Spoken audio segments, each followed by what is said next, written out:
la dibaca panjang. Kenapa kok la dibaca panjang? Apa tanda panjangnya la ini apa? Termasuk salah satu huruf izhar halqi.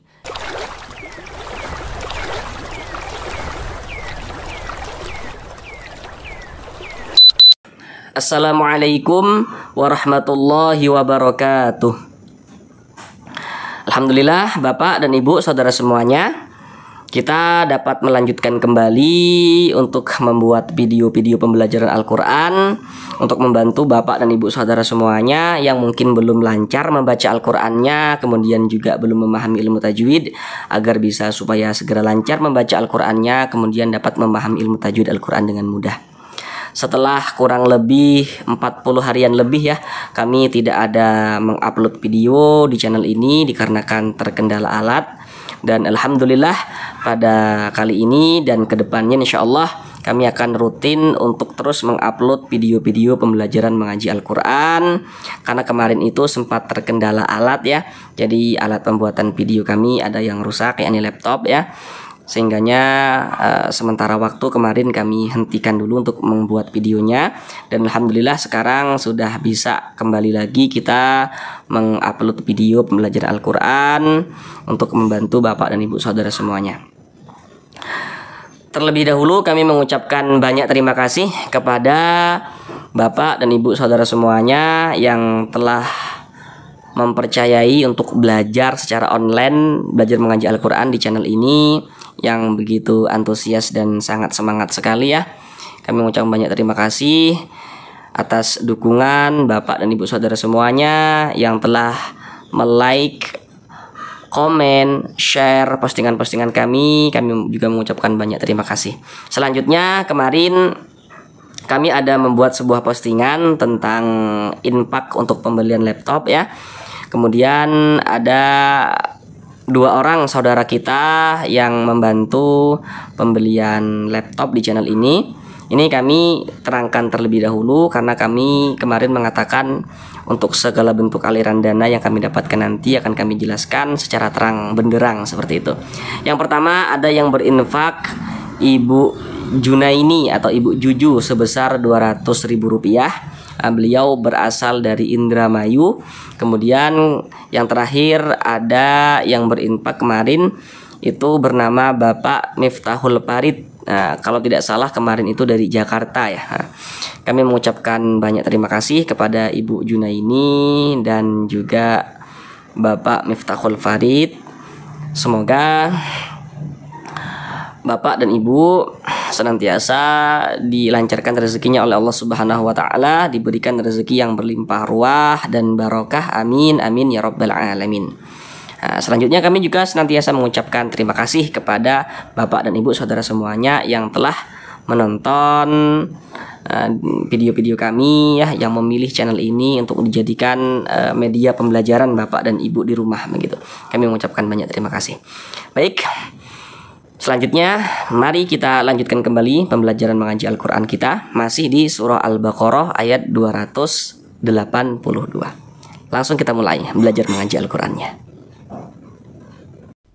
Belajar mengaji Al-Quran kita pada kali ini masih melanjutkan kembali pada surah Al-Baqarah ayat 282. Jadi beberapa minggu yang lalu kita membahasnya itu sudah sampai sini. Dari sini, dari ya ayyuhalladzi ini udah sampai sini. Sekarang kita masuk pada bagian yang ketiga daripada surah Al-Baqarah ayat 282 ini. Jadi seperti biasa kita belajarnya itu pelan-pelan saja, sedikit-sedikit saja, yang terpenting dapat langsung dipahami seperti itu. Daripada banyak-banyak nanti malah lupa semua kan.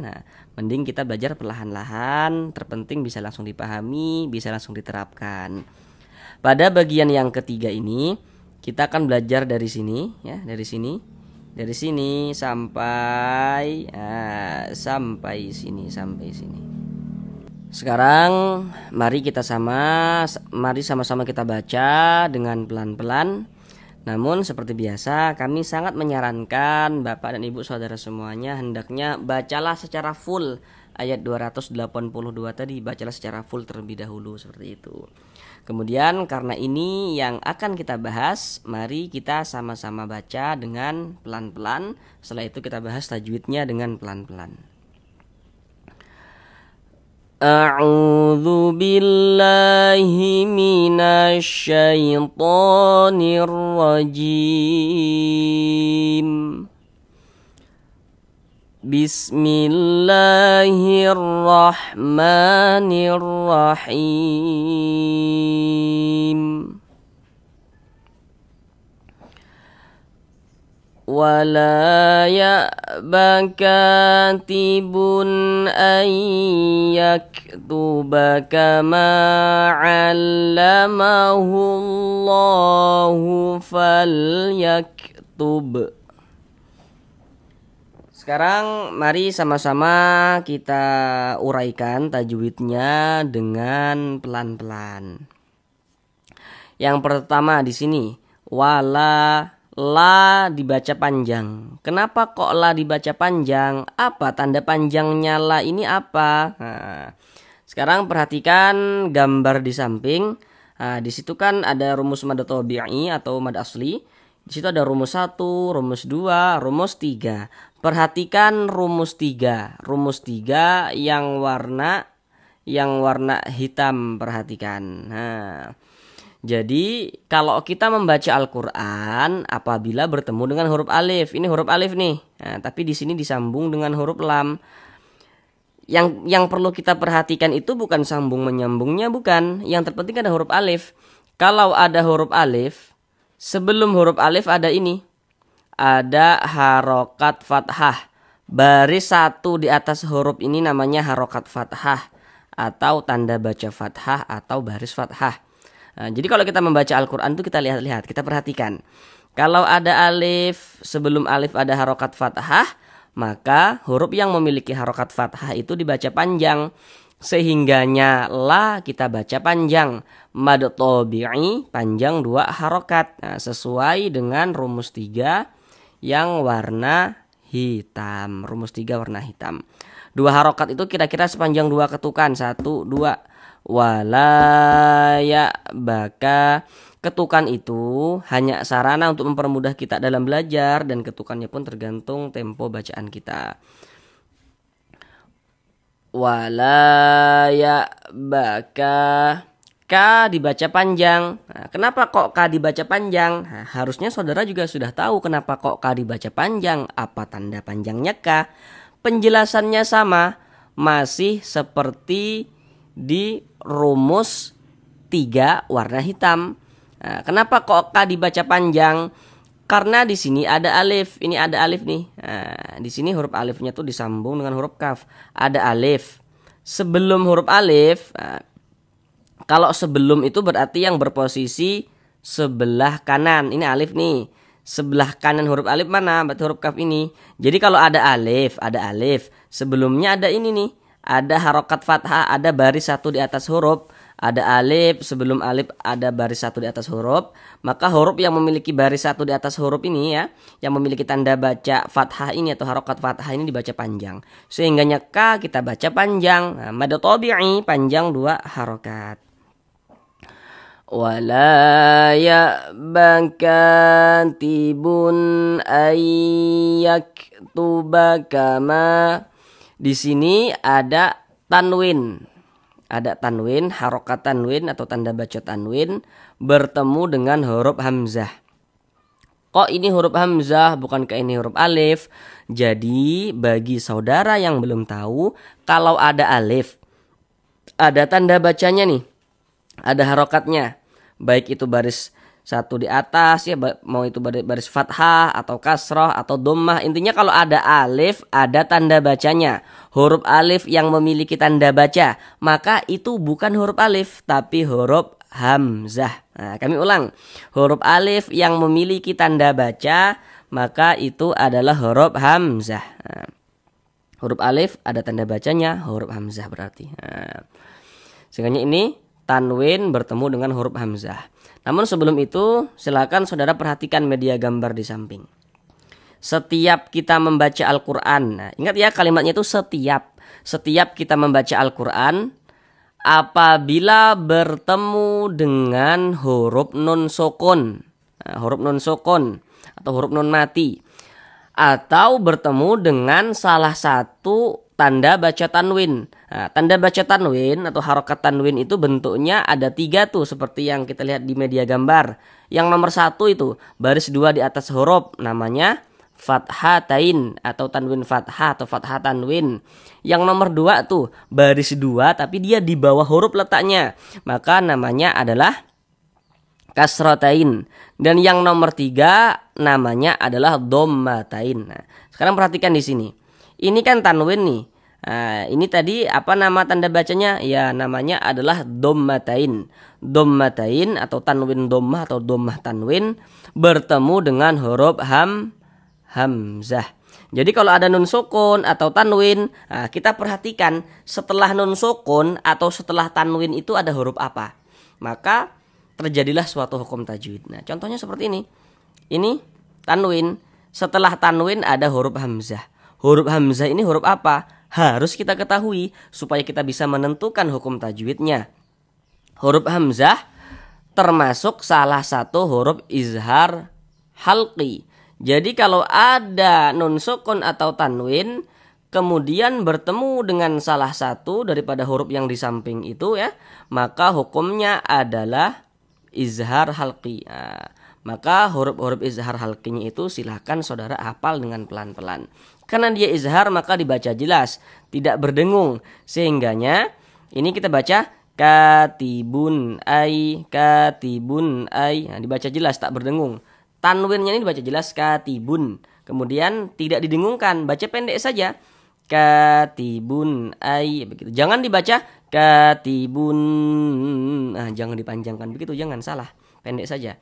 Katibun ay yaktuba kama. Di sini ada nun sukun, ini huruf nun, ini tanda sukun tuh seperti ini.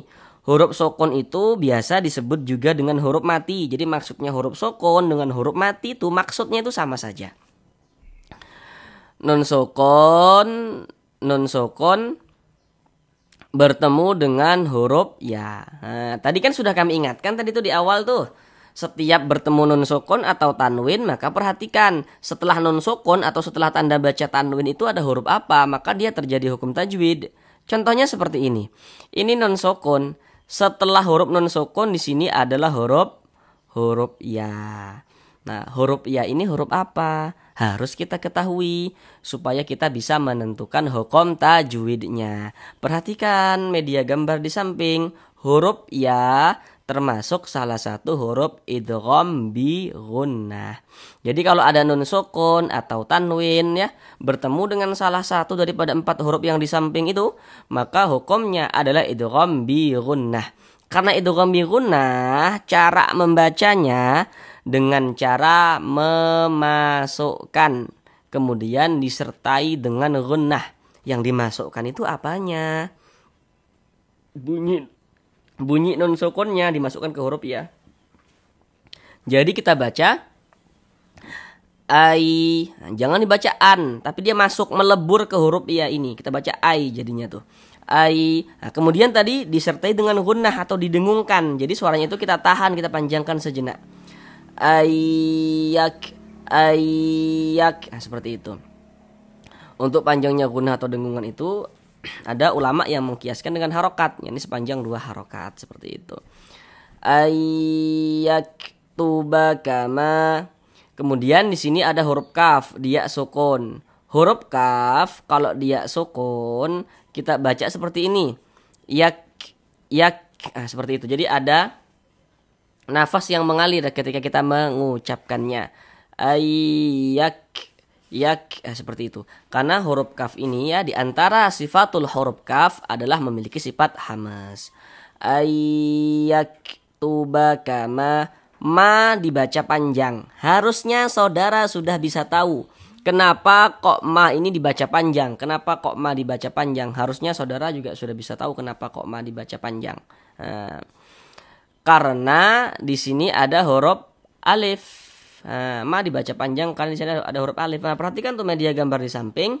Perhatikan yang di rumus 3 warna hitam, perhatikan. Karena di sini ada alif, sebelum alif ada ini, ada harokat fathah, maka huruf yang memiliki harokat fathah ini dibaca panjang. Sehingganya ma kita baca panjang, mad tabi'i panjang 2 harokat. Kama 'allamahullah. Kemudian di sini ada alif lam. Ini alif, ini lam. Bertemulah dia dengan huruf lam. Al alif lam bertemu dengan huruf lam atau alif lam setelahnya huruf lam. Nah, kalau kita mengaji Al-Qur'an, setiap bertemu dengan huruf alif lam, kita juga perhatikan setelah huruf alif lam itu ada huruf apa. Di sini ada huruf alif nih, huruf lam. Setelah huruf lam di sini masih huruf lam lagi. Nah, huruf lam ini huruf apa? Kita lihat media gambar di samping.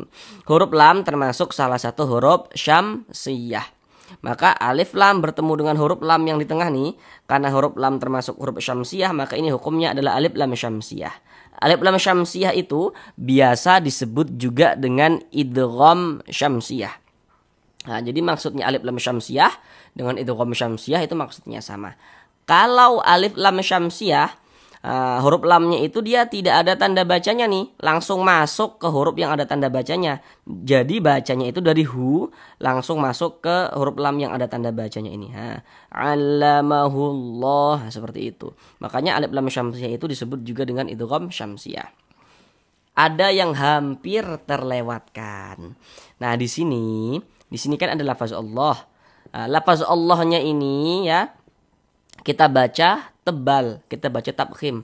Huruf lam yang di tengahnya ini kita baca tebal, kita baca tabkhim. Huruf lam jalalahnya itu kita baca tebal.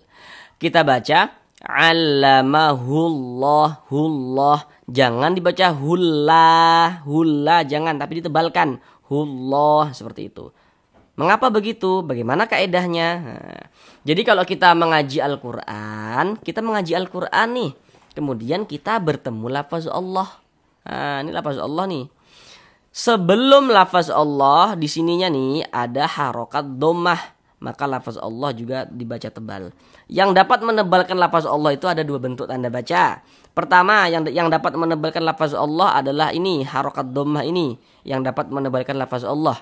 Yang kedua, yang dapat menebalkan lafaz Allah itu adalah harokat fathah. Jadi misalnya di sini ada lafaz Allah. Sebelum lafaz Allah di sininya nih ya, misalkan ada harokat fathah, lafaz Allahnya juga dibaca tebal seperti itu. Yang ini kita baca tebal. Kama 'allamahullah, seperti itu. Jangan dibaca 'allamahullahu fal, jangan ditebalkan. 'allamahullahu fal, seperti itu. Huruf fa ketika mengucapkannya juga ada nafas yang mengalir, fa fi fu. Karena huruf fa juga merupakan salah satu huruf yang memiliki sifat hamz. Fal yaktub. Di sini huruf kaf sukun. Tadi sama dengan yang di atas nih penjelasannya, huruf kaf sukun. Nah, tadi di atas sudah detail kami jelaskan. Nah, ini kita baca seperti ini, fal yak seperti itu, karena merupakan salah satu huruf yang memiliki sifat hamz. Kemudian tub. Nah, fal yaktub. Nah, kita pantulkan seperti itu. Tub. Nah, mengapa begitu? Perhatikan media gambar di samping. Huruf qalqalah. Di antara huruf qalqalah itu adalah huruf ba. Huruf qalqalah itu silakan saudara hafal. Di antara huruf qalqalah itu adalah huruf ba. Maka kalau misalkan kita berwakaf atau huruf-huruf qalqalahnya itu misalkan dia sukun ya, sukun, maka kita pantulkan fal yaktub, pantul seperti itu. Sedangkan huruf ba ini merupakan qalqalah kubra, qalqalah besar. Mengapa begitu? Jadi kalau kita membaca Al-Qur'an kita, kemudian kita itu berwakaf, berhenti kita tepat di huruf qalqalah, maka qalqalah kubra. Ini qalqalah besar. Fal yaktub, seperti itu. Kemudian di sini ada tanda waqaf jim. Ini namanya adalah waqaf jaiz. Jadi kalau menemukan tanda waqaf seperti ini, kita sebagai pembaca itu ya boleh berwaqaf, boleh juga diwasolkan. Mau berhenti memutus bacaan untuk mengambil napas ya, berwaqaf di tanda waqaf jaiz ini silahkan, boleh. Misalkan kita tidak mau berhenti, kita wasolkan, kita sambung bacanya, kita teruskan, tidak berhenti di waqaf jaiz ini juga boleh. Nah, terserah kita sebagai pembaca, seperti itu. Sekarang mari kita ulang bersama-sama sekali lagi dari awal. Apa yang telah kita pelajari kita terapkan. Wala bakatibun ayyak yaktuba ma 'allamahu Allahu falyaktub. Sampai di sini pembelajaran mengaji kita. Sampai jumpa di pembelajaran yang selanjutnya. Assalamualaikum warahmatullahi wabarakatuh.